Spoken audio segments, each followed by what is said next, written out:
Hojiin hoggansa rakkoo yeroon hiikuu osoo hin taane rakkoolee egeree fudhataan hiikuun furmaata kennuuf xiyyeeffannoo fi qindoomina hojjechuun akka ta'e itti gaafatamaa waajjira pireezidaantii mootummaa naannoo Oromiyaa Dr. Abdulaziz Daawud himan. Biiroon lafaa Oromiyaa sirna bulchiinsa lafaa naannichaa hojumaata kaadastaraatiin ammayyeessuun hojiin hojjetee bu'aa dachaa argamsiisuusaa hogganaan biirichaa obbo Guutaa Laalchooree himanii jiru. Biirichi godinaalee hojii bulchiinsa lafaa ammayyeessuu keessatti hojumaata kaadastaraa hojiirra oolchaniif deeggarsa baankii addunyaa birrii miliyoona 300 oliin konkolaataa 29 fi dogdoqqee 190 bitee kenneetiif jira. Bulchiinsi lafaa hojumaata kaadastaraa ammayyaa isaatiin walitti bu'iinsa lafaa walqabatee uumaa ture hambisuun ijaarsa seeraan alaa fi saamicha lafaa hambisuu keessatti faayidaan inni qabu hedduu guddaa akka ta'e ibsamee jira. Yeroo gabaabaa keessattis magaalota sadarkaa Oromiyaatti beekamtii argatan 37 birrii biliyoona 2 oliin galii argachuu isaanii himanii jiru. Godinaalee konkolaataa fi dogdoqqee fudhataniis ciminaan hojjechuun akka qabaniis ibsamee jira. Qoreen dhaabbii caffee Oromiyaa shan gabaasa raawwii hojii kurmaa lammaffaa bara 2016 maniin hojii isaaniif waaman qoratanii jiru. Qoreen dhaabbii dhimma misooma magaalaa, qoreen dhaabbii dhimma bulchiinsa seeraa fi misooma namaa, qoreen dhaabbii dhimma bajjataa fi to'annoo horataalee mootummaa, qoreen dhaabbii dhimma misooma baadiyyaa, qoreen dhaabbii dhimma dubartoota hawaasummaa caffee Oromiyaa milkaa'ina karoora xiiqii baranaa walakkaa waggaa magaalaa Adaamaatti qoratanii jiru. Waltajjii qorannoo raawwii hojii kanaan hojiirra oolmaa duubdeebii kurmaa takkaffaa fi raawwiin hojii idilee ji'oottan ja'an darbaniin manneen hojii mootummaa kanneen erga qoratamee booda cimina jirutti fufsiisuu fi hanqina mul'ate ammoo furuudhaaf kallattiin kaa'amee jira. Minister Deetaa Ministeera dhimma alaa Ambaasaadar Misgaanoo Araggaan Itoophiyaatti Ambaasaadara Roomaaniyaa Juuliyaan Paatikaa waajjira isaanii simachuu wajjin mari'atan. Itoophiyaa fi Roomaaniyaan hariiroo yeroo dheeraa fi seena qabeessa biyyoota waliin qaban akka ta'e ibsame. Hariiroo kanaas Itoophiyaan daran cimsuudhaaf hojjechaa jiraachuun kan himame yoo ta'u Itoophiyaatti Ambaasaadariin Roomaaniyaa Juuliyaa Paatikiin biyyi isaanii Afrikaa waliin keessattuu Itoophiyaa wajjin dhimmoota nagaa, misooma, barnoota, wabii nyaataa fi eegumsa naannootti tumsaan hojjechuudhaaf qophii akka ta'an ibsanii jiru. Ambaasaadar Misgaanoo Araggaan karoora biyyattii kan gaarii jechuudhaan simachuu isaanii ragaa ministeera dhimma alaa irraa arganne ni mul'isa. Agarsiifni horsee bultoota gaanfa Afrikaa amajjii 17 hanga 23 bara 2016 Finfinneetti gaggeeffamu ministeerri jallisii fi naannoo gammoojjii beekse. Ministeerri Deetaa Ministeera jallisii fi naannoo gammoojjii Dr. Indiriyaas Geetaan sagantaan kun qopheessummaa ministeerichaa fi IGAD waloodhaan kan qopheessan akka ta'e himan. Sagantaa kanarratti biyyoonni baha Afrikaa fi naannolee biyyattii kan irraa qooda fudhatan akka ta'e ibsamee jira. Itoophiyaan dhaloota lammaffaa waamicha ministeera muummee Itoophiyaa Dr. Abiy Ahmed fudhachuun gara biyyaa dhufan piroojektii yaadannoo injifannoo Adwaa daawwatan. Keessummoonni daawwannaa kanarratti hirmaatan akka himanitti guddinaa fi nageenya magaalaa Finfinnee kan isaan gammachiisee fi kan biyya alaatti dhagaa turan irraa adda akka ta'e dubbatan. Piroojektiin yaadannoo injifannoo Adwaa seenaa goota Adwaa ifatti kan mul'isu waan ta'eef piroojektii guddaa kaleessa har'a waliin walitti fiduu ta'uu ibsuu isaanii ragaan waajjira kantiibaa bulchiinsa magaalaa Finfinnee irraa argame. Ni mul'isa. Suphaan warshaa shukkaraa Oomoo Kurraas lakkoofsi 2 xumuramuun amajjii 9 bara 2016 irraa eegalee shukkara oomishuu eegaluusaa dhagahame. Warshichi bara kana shankoora lafa hektaara 3,600 irratti misoomse aggalteetti fayyadamuudhaan shukkara kuntaala 100 fi 50 fi 200 moolaasasii toonii 8,000 ol akkasumas haftee oomishaa kanneen biroo oomishaa jiraachuun ragaan warshicharraa arganne ni mul'isa. Tattaaffii loltuu duraanii gara jiru idilee isaanii deebisuu fi karaa waaraatiin dhaabuudhaaf godhamaa jiru keessatti hirmaannaa fi deeggarsi damee dhuunfaa baay'ee murteessaa akka ta'e Koomishinii haaromsa biyyaalessaa Ambaasaadar Tashoomaa Toogaa beeksan. Dhimma kanarratti waltajjii manni marii daldalaa fi waldaalee damichaa Finfinnee fi Koomishinii haaromsa biyyaalessaa waloon qopheessan gaggeeffamee jira. Waltajjii kana irratti haasaa kan godhan Ambaasaadar Tashoomaa Toogaan loltuu duraanii gara jireenya idilee isaanii deebisuu fi karaa waaraatiin dhaabuudhaaf tattaaffii mootummaan godhaa jiru cinatti hirmaannaaf deeggarsi damee dhuunfaa murteessaa akka ta'e himan. Gama koomishinichaan hojii loltuu duraanii kana deebisanii dhaabuu fi dandeessuu hedduun hojjetamaa jiraachuu himanii milkaa'ina isaaf deeggarsi qaamolee hunda akka barbaachisu gaafatanii jiru. Tattaaffiin koomishinichaa akka milkaa'uuf keessattuu hirmaannaan hawaasa daldalaa barbaachisaa ta'uu kan eeran yoo ta'u kan danda'u hundi deeggarsa maallaqaa fi gosaa godhaniis gaafatanii jiru. Pireezidaantiin mana marii daldalaa fi waldaalee damichaa Finfinnee Masambar Shanguxeen nageenya dhabamuu keessayyuu hojii daldalaa fi investimentii irratti dhiibbaa guddaa kan uumu akka ta'e kaaseen rakkoo kana furuudhaaf immoo geessaanii akka baatan himanii jiru.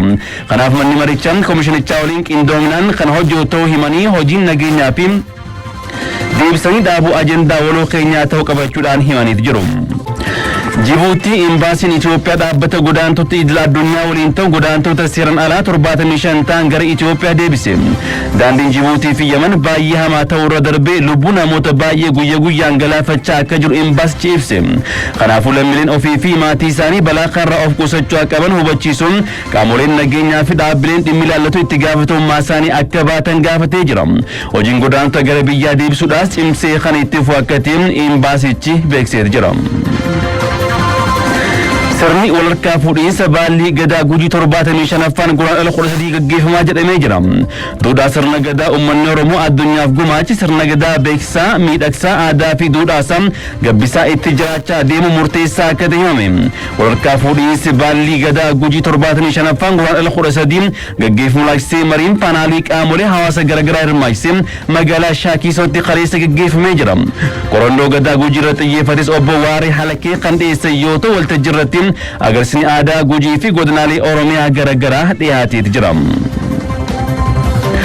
Godina Iluu Abbaa Booritti bara kana biqiltuu sanyii shaayii miliyoona 200 ol dhaabuudhaaf qophiin xumuramuun ibsamee jira. Godinichatti hanga gabaasni kun qindaa'utti buufataalee haaraa 70 banuun cinaatti sanyii shaayii miliyoona 10 fi 600 ol dhaabuun kunuunfamaa jiraachuu itti gaafatamaa waajjira qonnaa godina Iluu Abbaa Boor obbo Ascannaaqii Admaasuu himanii jiru. Karoora kana milkeessuuf duula guyyaa tokkoon aanaalee 12 keessatti biqiltuu sanyii shaayii miliyoona 27 guyyaa tokkotti dhaabuu isaanii himanii jiru. Duula guyyaa kaleessa gaggeeffameen qophii sanyii hanga ammaatti jiru gara miliyoona 38 kan ol guddise yoo ta'u duula guyyaa kaleessa gaggeeffamee jiru irratti hojjettoota mootummaa dabalateen qaamoleen hawaasaa garaagaraa 600 ol ta'an irratti hirmaachuu isaanii ragaan waajjiricharraa arganne ni mul'isa. Kallattumaan gara uuruu balballoomii tokko tokkoon qabanne dabarra. Mootummaan naannoo saba ongeen miidhamaniif deeggarsa namummaa hattamaa dhiyeessaa jiraachuu tajaajilli koominikeeshinii mootummaa beeksise. Gabraatiin agarsiifni horsee bultoota Afrikaa bahaa amajjii 7 Finfinneetti gaggeeffamus ibsamee jira. Tajaajilli koominikeeshinii mootummaa haala yeroo irratti kaleessa miidiyaadhaaf ibsa laatee jira. Ibsicha kana hordofteen Lalii Girmaati. Tajaajilli koominikeeshinii mootummaa haala yeroo irratti miidiyaaf ibsa kenneera. Ibsa kanas ministeerri deetaa ministeera tajaajila koominikeeshinii mootummaa Aadde Salaamaawwit Kaasaatu kennan. Ibsa isaaniitiinis dhimmoota ijoo irratti xiyyeeffatan. Biyyattii keessatti rakkoo uumamaa fi namtolcheen mudatuun lammiileen rakkoof saaxilamummaa qabaachuu fi rakkoo mudatu furuuf mootummaan tooftaalee garaagaraa fayyadamuun hojjechaa jiraachuu himan. Ji'oota 6 darban ji'a adoolessaa haga muddeetti marsaa 3 lammiilee deeggarsi atattamaa barbaachisuuf deeggarsi nyaataa fi maallaqaa kennamuu Aadde Salaamaawwit himaniiru. እና አጋር አካላት በተገኘ 15 ቢሊዮን ብር ደገርሳ ሞቱማ ፊ ዳብሌ ደገርሳራ አርገሜን ብሪን ቢሊዮን 15 ደገርስ ታስፈሜር ደገርስ ታስፈሜን መርሳ ተቆፋን ለሚሌ ሚሊዮን 7 ፊ ኩማ ኢበሰዲ መርሳ ለመፋን ለሚሌ ሚሊዮን 3 ፊ ኩማ ኢበጃ መርሳ ሰደፋንስ ለሚሌ ሚሊዮን 6 ኩማ ኢበሸኒፍ ሚዳን ኩንታለ ሚሊዮን 1 ፊ ኩማ ኢበ7 አልከሱማስ ማለግነ ጨላን ብሪ ቢሊዮን 2 ፊ ለሚሌ አተተማን ደገርሲሳን በርባችሱፍ ከነሜራ deeggarsi kennames dhaabbileen deeggarsa namoomaa harka 23 kan hirmaatan yoo ta'u mootummaan harka 77 uwwisuu dubbachuun kunis baasii birrii biiliyoona 11tti tilmaamamuun taasifameera jedhan. Deeggarsa godhame kanaan naannoo Affaaritti midhaan kuntaala 85,000 lammiilee 300 fi 5,000 baasii birrii miiliyoona 25tiin naannoo Amaaraatti midhaan kuntaala 300 fi 78 birrii miiliyoona 200 fi miiliyoona 77 bitamuun namoota miiliyoona 2 qaqqabu himan. Bifuma wal fakkaatuun naannoo Tigraayittis midhaan kuntaala 400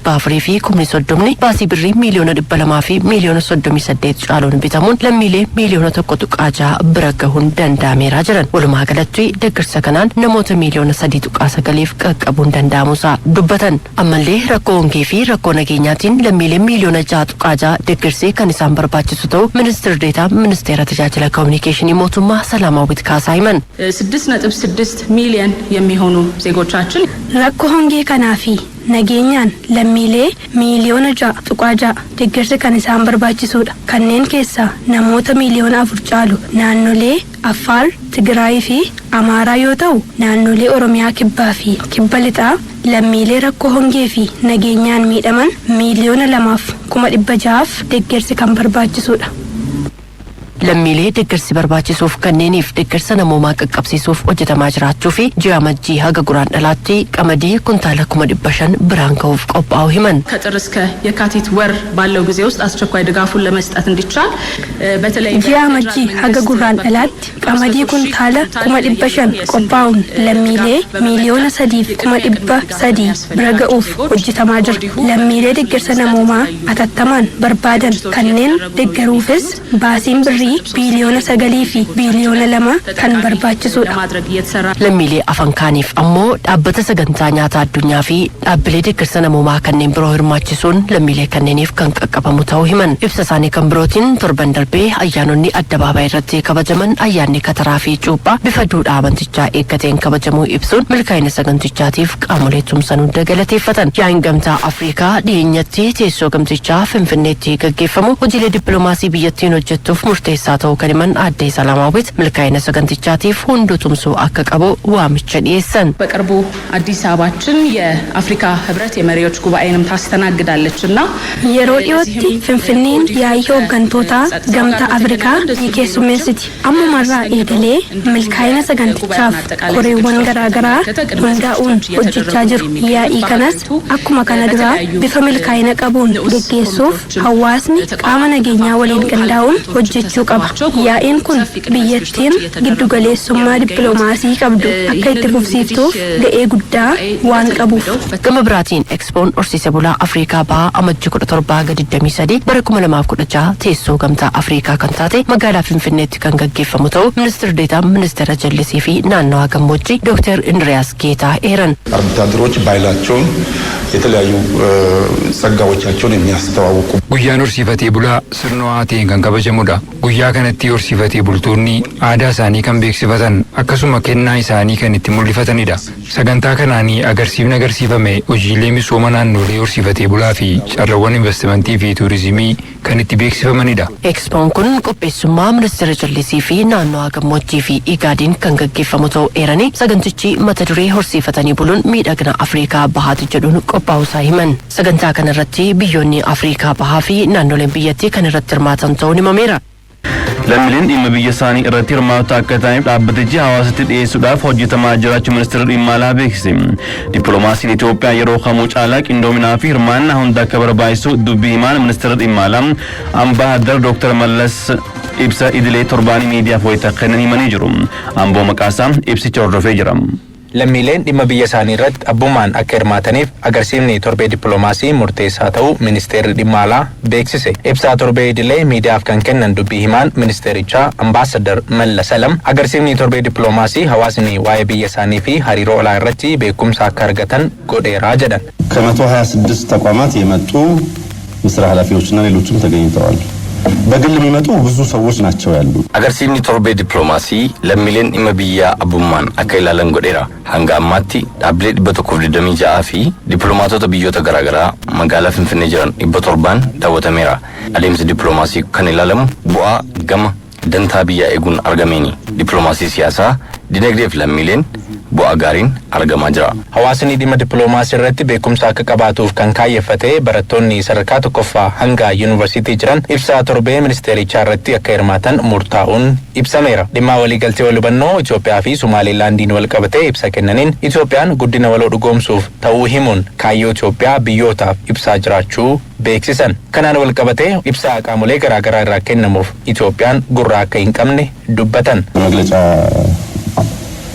የሚሸበር የሚረበሽ አገርና ህዝብ አይደለም። Itoophiyaan balbala galaanaa kan barbaaddeef guddinaaf nageenya waloo dhugoomsuu fi faallaa kana ibsi iddoo garaagaraatii kennamu dhiibbaa kamuu Itoophiyaa irratti hin qabu. Itoophiyaan biyyaaf uummata seenaa boonsaa qabdudha. Sodaachisuuf yaaluun waan fudhatamuu fi hiikoo hin qabnedha. Itoophiyaan dhiiga ilmaan isheen nageenya Somaaliyaa kan eegaa jirtu. Yaa'ii aangawoota Afrikaa 37ffaa magaalaa Finfinneetti dhiyeenya gaggeeffamuuf koreen biyyaalessaa qindaa'ee hojjetamaa jira kan jedhan Ambaasaddar Mallas milkaa'ina yaa'ii kanaaf hawaasni deeggarsa barame akka godhu waamicha dhiyeessaniiru. Gaan hoggansaa rakkoo yeroo hiiku qofa osoo hin taane rakkoolee eegaree fudhatan hiikuun furmaata kennuuf xiyyeeffannoo fi qindoomina hojjechuu akka ta'e itti gaafatamaa waajjira pireezidaantii mootummaa naannoo Oromiyaa Dr. Abdulaziz Daawud himan. Biiroon lafaa Oromiyaa sirna bulchiinsa lafaa naannichaa hojimaata kaarastaraan ammayyeessuun hojiin hojjeteen bu'aa dachaa argamsiisuun hogganaan biirichaa obbo Guutaa Laalchooree himanii jiru. Biirichi godinaalee hojii bulchiinsa lafaa ammayyeessuu keessatti hojimaata kaarastaraa hojiirra oolchaniif deeggarsa baankii addunyaa birrii miliyoona 100 oliin kan bitee konkolaataa 29 fi dogdogee 190 bitee kenneef jira. Lijaalama Barraa dabalata qaba. Biiroon lafaa Oromiyaa sirna bulchiinsa lafaa ammayyeessuu keessatti godinaalee hojimaataa kaadaastara lafaa hojiirra oolchaniif deeggarsa baankii addunyaarraa argate birrii miliyoona 300 oliin konkolaataa 29 fi dogdoqqee 190 bitee kennuun hojii isaaniitiif beekamtii kenneera. Akka Oromiyaatti kaardii magariisuu qabaachuu kan qaban qonnaan bultoota parsilii yookiin cittuu lafaa miliyoona 21 jiru keessaa hanga ammaatti parsilii yookiin cittuu lafaa miliyoona 11 safaruun lafaa Oromiyaa harka walakkaa dijitaalessiniirraa kan jiranii hogganaan biiroo lafaa Oromiyaa obbo Guutaa Laalchooree lafti lafee keenya yeroo jennu jedhan. Uummata keenyaaf lafti dinagdee isaatii, siyaasa isaatii, hawaasummaa isaatii, eenyummaa fi aadaa isaatii. Lafa kana seeraan bulchinee hammayyeessinee dhaloonni amma jiru dinagdee isaatirraa fayyadamaa ta'ee dhaloota itti aanutti dabarsuu akka danda'u hojiiwwan gurguddoo hojjetarru keessaa tokko hojii kaadastara baadiyyaaf kan magaalaati. Hojiin kaadastara lafaa sirna bulchiinsa lafaa ammayyeessuudha kan jirani obbo Guutaan gama kanaan karoora raawwachuu keenyaa baankii addunyaarraa deeggarsa argachuu dandeenyeerras jedhan. Karoora nuuf kenname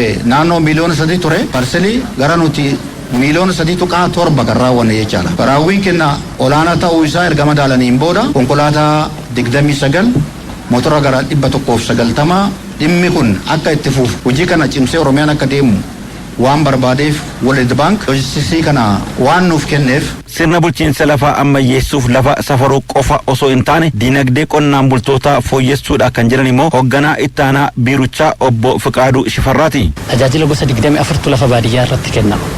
Isa keessaa inni tokko akkaataa itti qonnaan bulaan jiruuf jireenya isaa fooyyeffatuuf hojii hojjetamudha. Liqii wajjin kan wal qabatu maayikiroo faayinaansii wajjiniin kaartaan biiroon lafaa kenneef kana qabsiisee amma iddoo adda addaatti qonnaan bulaa kan fayyadamaa ta'uu eegalee jira jechuudha. Keessattuu tiraaktara iddoon itti bitate akka naannoo Oromiyaatti tiraaktara 204 kombaayinara naannoo 227 akka naannoo keenyaatti bitachuun danda'amee jira. Obbo Fiqaaduun hojimaata kaadaastara lafaa sadarkaa magaalaatti hojiirra oolchuun bu'aa qabus eeran. Sadarkaa magaalaatti saamicha lafaa hambisuudhaaf galii magaalaa dabaluudhaaf kenniinsa tajaajilaa si'ataa gochuudhaaf filannoon tokkoof tokko lafoota magaala keessa jiran gara kaadaastaraatti sassaabanii galchuudha. Godinaaleen konkolaataa fi dogdoqqee fudhatanis cimanii hojjechuuf kan honnatan ta'uu isaanii himan. Dhimmi kaadastaraalaa dhimma fayyadamummaa qonnaan bulaa keenyaa wajjin akka wal qabatu hawaasa keenya daangaa hanga daangaatti hubachiisuudhaan hooggansi keenya dubbii kanaaf xiyyeeffannoo kenne. Dubbiin kun dubbii fayyadamummaa dargaggoota keenyaa qonnaan bulaa keenyaa waan ta'eef dubbii kanaaf xiyyeeffannoo olaanaa kennanii akka isaan hojjetan xiyyeeffannee kan hojjennu ta'a jechuudha. Hojii guddaa hojjechuudhaan bara kana keessatti mootora 5 badhaafamuu keenyaan hojii gara fuulduraatti hojjetu baay'ee aamilee guddaa nutti toleera nu kakaaseera kana caalaa akka hojjennuudhaa fi humna nuu tayyadachuudhaaf nan danda'an. Saganticha irratti argamuun furtuu konkolaataa fi dogdoqqee godinaaleef kan kennanii itti gaafatamaan waajjira pireezidaantii mootummaa naannoo Oromiyaa Dr. Abdulaziz Daawudee hooggantummaan rakkina guyyaa guyyaa hiikuu caalaa rakkina egeree furuu irratti xiyyeeffatanii hojjechuu gaafata jedhanii hojiin sirna bulchiinsa lafaa ammayyeessuu naannichatti hojjetamaa jiru cimee kan itti fufu ta'uusaas himan. Abbaan qabiyyummaadhaa asiif achi hin qabne ragaa qulqulluudhaan beekamu akka jiraatu taasisuudhaaf hojiin hojjetamu qabeenya horachuuf waan murteessaadha waan ta'eef kana cimsinee kan itti fufnu ta'a jechaadha. Biiroon lafaa Oromiyaas dhimmi kaadaastara lafaa hojiirra oolchuu dhimma diinagdee maatii cimsuurraa hanga diinagdee biyyaa utubuu fi kenna tajaajilaa siyaasaa fi qulqulluu ta'e diriirsuu waan ta'eef hojiirra oolmaa isaatiif hunduu tumsuun akka irra jiraatu dhaameera.